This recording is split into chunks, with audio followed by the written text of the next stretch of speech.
Marinal daw, Bicolandia. Mahal mo, ipaglaban mo. Yan.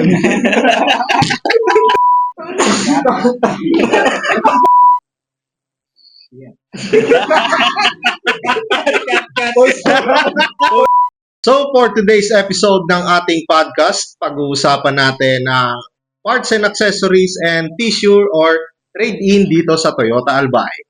At before kami mag-start, magpapakilala muna kami. Ako nga pala si Craig Hanoras, Marketing Professional of Toyota Albay. At kasama ko ngayon si... Ako nga pala si Dennis James Bruma, Marketing Professional ng Toyota Albay. Yo, pale, kumusta ka naman? Okay lang pale.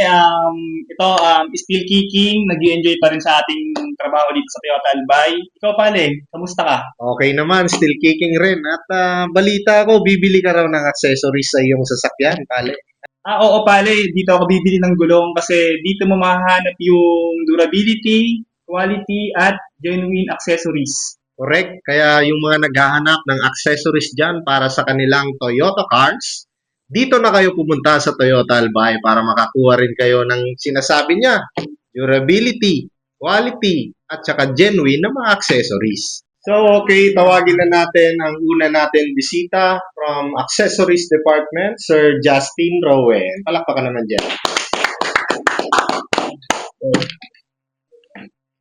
So yun, good afternoon. Ako pala si Justin Roen Nandoreco, Accessories MP. Yan.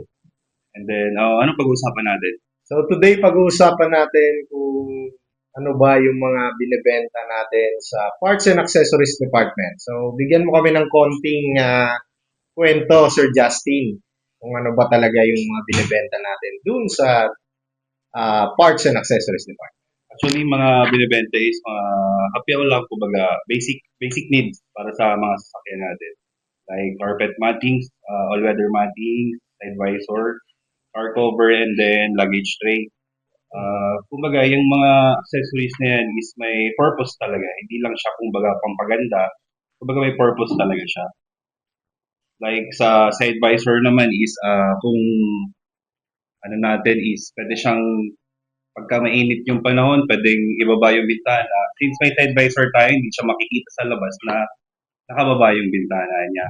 Then sa all-weather matting naman is pagka ano kasi is paulan, yung tubig is napupunta sa carpet ng sasakyan, ano yun, mababasa.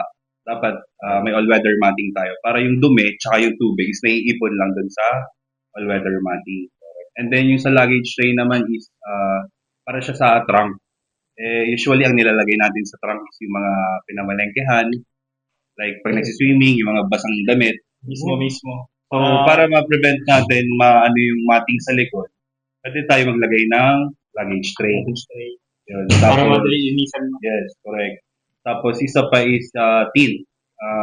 Dami tayong in-offer na tint, like mga ceramic tint. So, yun. Pagka maganda yung tint, mababa yung heat rejection ng tint na yun. So, kumbaga, prevent natin yung skin cancer pagka pag lagi nabibilad. Yun. Tapos, ano ba? Yung sa mga ayaw umitim, di ba? Oo, yun. Tapos yung para maiwasan natin pagpasok mo ng sakyan, sobrang init. Pagka mga mumurahin kasing tint, yun. Ano talaga siya, pagpasok mo ng sakyan, mapapansin mo sobrang init. Compare sa mga high-end tints natin. Di ba? Parang pagpasok mo ng sasakyan, di mo masyadong mag-feel yung init. Yan, So maganda. anong tint yung available natin dyan sa Actually, ang available natin is Platinum, 3M, Lumar, then X-Fumes. X-Fumes is nano-ceramic din siya. So, maganda siya sa sasakyan, lalo pag lagi nabibilad, walang parking. Pag mainit yung panahon, hindi siya gaano mag-feel sa loob pagka mainit yung panahon. Kasi mataas yung heat rejection niya. Anong pinakamagandang tint na pwede mong i-recommend sa mga customers natin na para kumbaga hindi maiinitan pag bumabiyahe sa sobrang init ng panahon? Actually, kung sa tint lang talaga, pinaka-the best is Lumar and X-Fumes. Kasi para silang nano-ceramic. Ngayon, kung gusto nyo ng mga budget-friendly na tint, pwede tayo mag-Platinum. since Platinum is tested naman natin, di ba? Yes. Maganda siya. Platinum yung gamit ko sa sasakyan ko. Oo. Okay na ako. Ganun din yung nilagay ko sa sakyan, Go Platinum. So, maganda siya sa hindi masyadong madilim. Like sa other tints na mga unbranded, pag pumasok ka, kala mo, na, gabi na. Sa Platinum naman, ginagandahan is parang, clear view. Kahit medium ka, tsaka super dark, hindi siya gaano madilim sa loob. Parang goods pa rin kahit Oo. madilim. Tapos kung may nalalagay kang mga gamit sa loob, hindi siya kita sa labas. Pagka tumingin ka sa labas, hindi siya masisilip basta. Okay. So other than that, Sir Justin, paano nyo ba bebenta yung mga added accessories nyo pag may mga bagong release yung mga marketing professional? Ano ba yung ginagawa natin para masabihan yung mga clients about sa mga genuine accessories? Kami kasi ang namin is dun kami sa mga basic needs ng sasakyan. Like visor and luggage and then all-weather matting.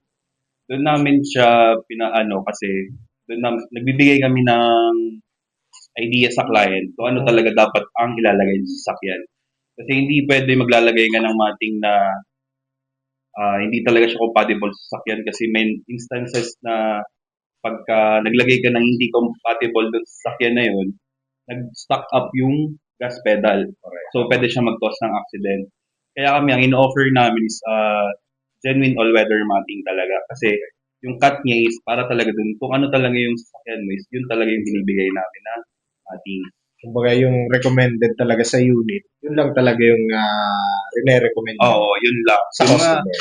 Yung mga basic needs lang talaga ang inaano muna namin. Kumbaga, pag gusto ni client ng ganung other accessories, saka kami nag-offer. Pero pag nagtanong sila kung since yung ibang client natin, kumbaga baguhan pa lang sa sasakyan. Kaya kailangan din nila ng knowledge. Kumbaga, hindi lang tayo pwede benta lang ng benta. So, kailangan dapat magbibigay tayo ng knowledge sa kanila kung ano dapat ang magandang ilagay sa sasakyan ng mga accessories. Parang nagbibigay din tayo ng idea sa mga Yes. client na hindi lang dagdag ng dagdag na hindi lang tayo. pampaganda. Hindi tayo Dapat pwede, well-educated din sila. yes, hindi Correct. tayo pwede benta lang ng benta. Kasi pagka may nangyari sa kanila, babalikan tayo. Correct, So, dapat, tayo, fair lang tayo dapat. Ikaw pala, anong tatanong mo kay Sir Justin para na rin sa ating mga tagapanood? Ayun, Sir Justin, ano po yung mga promo ngayong June na pwede nyo may offer sa ating mga client? Actually, this June, wala pa kaming promo. Pero last month kasi may promo kami, summer promo. Bale, meron siyang discount for tints, visor, then yung mga sunshade. Yan. May 10% discount kami for the last month. Ngayon, this June, pinag-uusapan pa kung ano yung pwedeng maging promo namin. Siguro ang may promo namin is all-weather matting. Kasi makakatulong siya sa since tag-ulan, pagpasok mo ng sasakyan, basa yung sapatos mo. Yun. Tapos may isa pa kami accessories na nilalagay sa sasakyan na para sa mga, parang shoe holder siya. Tapos yung lagayan ng umbrella. Since umbrella, pagpasok mo basa. Pangit naman na ilalapag mo lang sa matings yun. Tama, rainy season na kasi ngayon. Rainy season. Kumbaga, swak sa panahon. Yes. Malapit ang tagulan. Tapos yun, siguro pwede din yung leather na seat cover. Seat cover. Para at least, Para kahit basa. yes, hindi pwede siya. Punas-punas ka na lang. Daling punasan. Oo. Kasi kung since like sa Vios, di ba? Ano tawag dun sa material na gamit nila? Fabric yan. Fabric. Madaling mabasa. Compare sa leather, pagka nabasa yung Punas-punas leather, na lang yun. punas ka na lang. Kung mahilig magpunas, punas na. Yes. Tapos yun, siguro yan mga basic all-weather matting, yung leather, then yung luggage tray. Prevent lang yung mabasa lang yung mga mattings na ka-install sa unit. Correct. Swak na yung tagulan. Yes. So, ano pang may share mo sa amin, Sir Justin, about sa inyong department? Ano bang plans for this month? Ano bang program para mas mapalakas pa yung pagbenta ng ating genuine accessories? Actually, madami kaming plano sa department namin para at least yung sales namin din tumaas. Yes, correct. Para at least happy tayo sa result Everybody happy. Yes. Kasi every month may target tayo, di ba? Yes, correct. So, yun. Pinag-uusapan pa namin kung ano yung magandang kasi di ba trial and error yan. Yes. Kaya yun, nag-uusap pa kami na mga team members namin, especially kay Ma'am Rona, na kung ano yung pwedeng magandang offer ulit. Since last month may promo kami yung sa teams. This month, since tagulan na, baka yun, may mga ano din kami, GR umbrella. Yan, Maganda yun. Yes. Arabella. Ano siya, maganda siya for rainy din sa init kasi 2 layers yung umbrella na GRA. Sir Rowan, bukod sa genuine accessories, ano pa po yung pwede nyo may offer sa ating mga client? Meron din kaming mga GR merch, cups, jacket, GR shirts, and tulad nitong suot ni Clyde, bagong design ng GR jacket.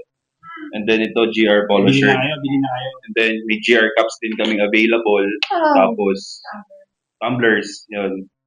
GR na key holder, keychains, ID lace, meron din kami. Yan. So, lahat na, GR umbrella. Meron din kayong ballpen, ano, Sir? Oo, Owen? meron. Ballpen tsaka notebook, meron din. Meron din shades. Yes, meron din card holder. Ito. Yan. Meron Wallet. Kulang na lang Meron din medyas. GR shade. Meron din medyas. Meron na. Oh, shades. Alam mo kung anong kulang? Sapatos. Sapatos tsaka pantalon. Yun na lang. Soon, pinag-aaralan na siguro yan ng Toyota. Meron na rin pantalon. Para at least pagka Sapatos. GR day si Toyota, lahat talaga naka-GR. Up and under. Yes. GR na. GR brief baka meron din. Yun. Di ba? Ganda yun. Ganda. GR na. Yan, baka pwede natin madagdag sa mga product ni GR. Yan, correct. Excited kami para lumabas na yung mga bagong merch ni GR. Para pagka So, nag-GR day, talagang GR Yan, day. GR. From top to bottom, Yes. GR tayo. Kasi, every Friday kasi, GR day ng Toyota. So, required kami magsuot ng mga GR merch. So, yun, meron ng GR polo shirt, pants na lang, GR pants, GR shoes. Hindi ka ba magpaparapol ng GR Cup? Sir Yun, Owen? rapol. Baka pwede. Yan. Pwede naman yan. Pwede yan. So, kung, Basta maganda sales natin this month, pwede. correct. So, kung kailangan nyo ng genuine accessories, parts, or GR merch, contact nyo na lang sila sa accessories department. Ito yung number nila. Yes. So, Bale, tatlo kami sa accessories. Dalawa, si Sir Roel Ramboyong, then si Sir Ronel Naceliado. Yan kasama ko sa counter. Kaya kung may lapitan. parts and accessories, pwede kayo magtanong sa akin or sa kanila. Yes, correct. Another question, Sir Justin. Siyempre, as a customer, tatanungin mo yung warranty, tapos kung ano bang installation fee. Siyempre. Okay, sige. Sa installation naman, all genuine accessories is free installation na. Ganda pala, free na. Yun, free installation tayo sa lahat. Kahit anong accessories pa yan, basta galing ng Toyota, free installation yan. Then sa warranty naman, when it comes sa mga dashcam, yung BBR, genuine, sa 3 months warranty. Yes. So within 3 months, Sir Owen, halimbawa nagka-problema yung dashcam, palit bago. Yes, oo. Pero minsan kasi, depende naman sa kung ano yung Human error. damage. Oo. Okay. Ngayon, dadaan mo na yan sa investigation kung paano yung ano nangyari sa dashcam para at least ma-assess din ni planta kung yun ba yung damage ba Cause. is factory defect or Human error. human error. So ayan, may idea na yung mga clients or future clients natin about sa warranty and installation fee. Last question, Sir Rowan. Bakit sa Toyota Albay dapat kumuha ng mga accessories ang mga client? Yun, kasi pagka advantage natin is madami tayong installer. Mabilis yung installation natin, hindi na maghihintay ng matagal si client. Tapos, when it comes sa accessories, kung bakit gusto nila, dapat kumuha sila ng genuine accessories kasi when it comes sa side visor, may mga nag-order sa Shopee ng mga visor and then pupunta dito kasi nililipad. Pag tumakbo ng 100, pag genuine kasi, hindi lang siya basta dinidikit. May clip siya sa loob na nilalagay para kahit anong gawin ng liparin or kusang tanggalin, hindi siya basta-basta natatanggal. Kasi minsan, yun, since sinabi ko nga nung una, pagka may init, pag nagpa-park sa labas, pwede mo siyang buksan yung window mo ng konti lang para at least yung may hangin. Oo, makakapasok. Yun, pwede siyang maging cause ng carnapping since naka-open nga. Pagka genuine kinabit mo, hindi mo siya basta-basta natatanggal. Kaya kahit nakabukas yung bintana mo ng konti, hindi siya matatanggal ng basta-basta. Tsaka pag genuine, fit talaga dun Yes, oo. sa kotse. Kumbaga laser cut. Talaga na, Saktong-sakto. talagang, Kasi may client kasi ako, nag-order siya sa Shopee. Pagdating ng sa advisor niya, sobra. Oo. Hindi sakto sa sakyan niya yung fit. yun nga, sa parang presyo. ang din naman ng concern din ng ibang clients is, mahal daw. Pero when it comes naman sa quality talaga, wala akong masabi. As in, quality talaga. Quality Legit. over Oo. quantity. Yes. Di ba lang mahal, pero tinatagal naman mga 5 years, 10 Pag years. mahal mo, pag mahal, tumatagal. Oo, pag mahal mo, ipaglaban mo. Yan. correct. Isingit mo ba yun, my friend? yes, siyempre.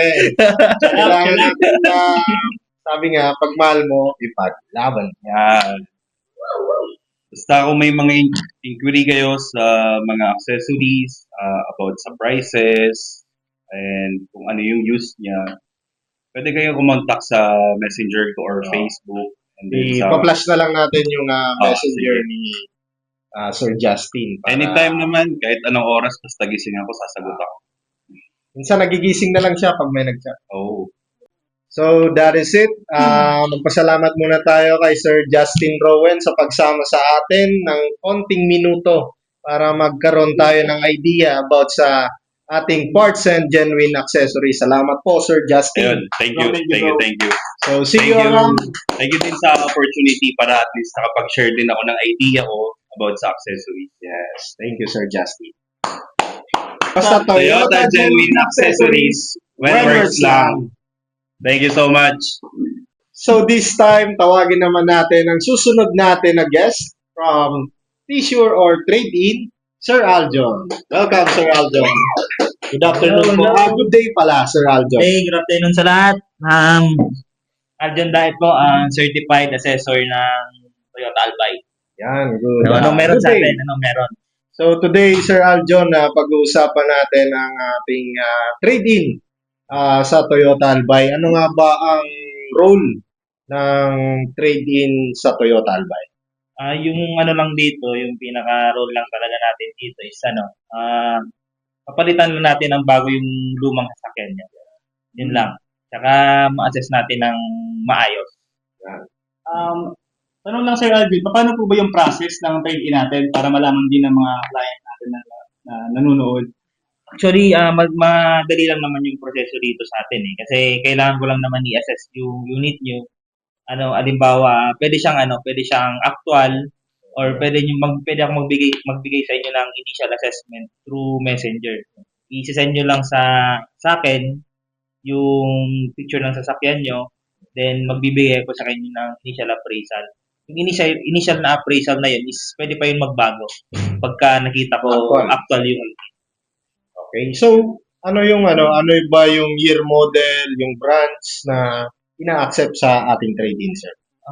Yan medyo komplikado sa ganyan na tanong kasi kung sa year model wala naman tayong inaayawan dito eh. Basta good running condition, Oo. sir.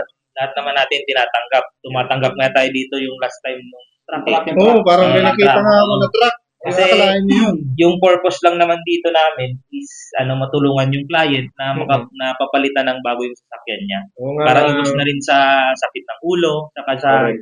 safety na rin ng client.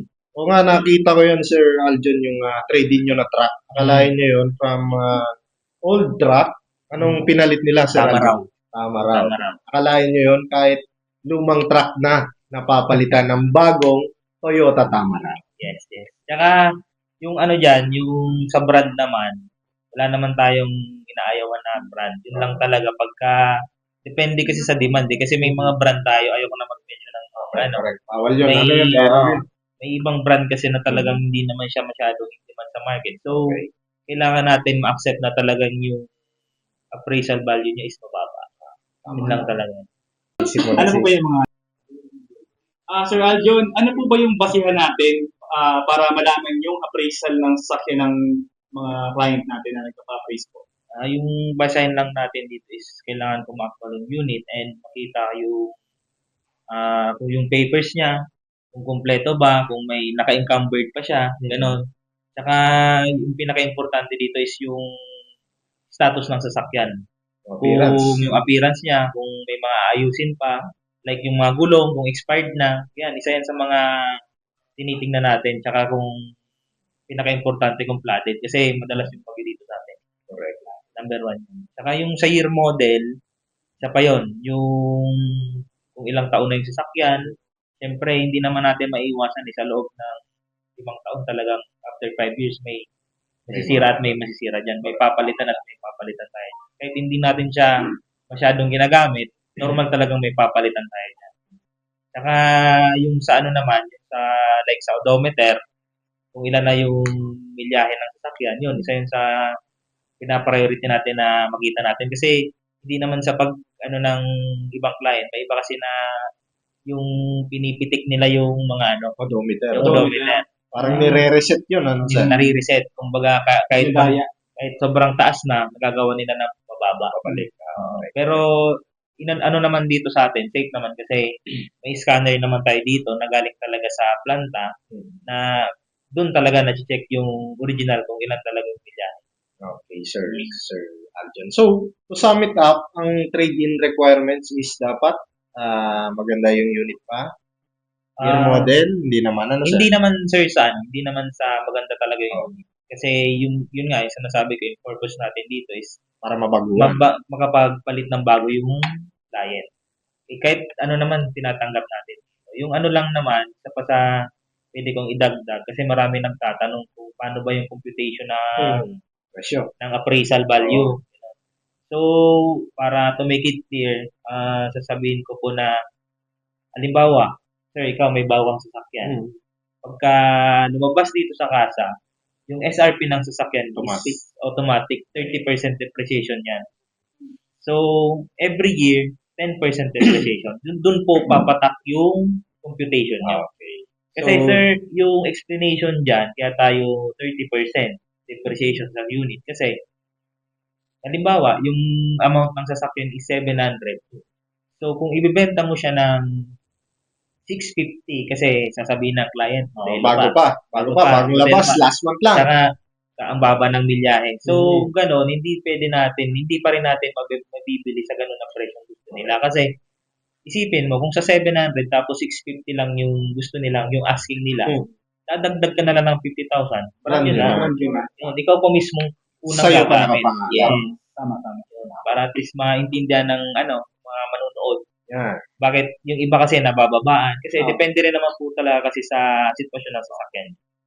So, kung may mga clients tayo na plano magpa-appraise, mag-trade-in, yung mga lumang sasakyan na gusto niyang mabaguhan, dito na lang kayo kay Sir Aljon. Pwede kayo lumapit kay Sir Aljon, ipapa-appraise natin. Pero sa hindi malulugi Oo. ang client natin. Tsaka fair naman Fair. yung Fair appraisal yung value. appraisal Per price.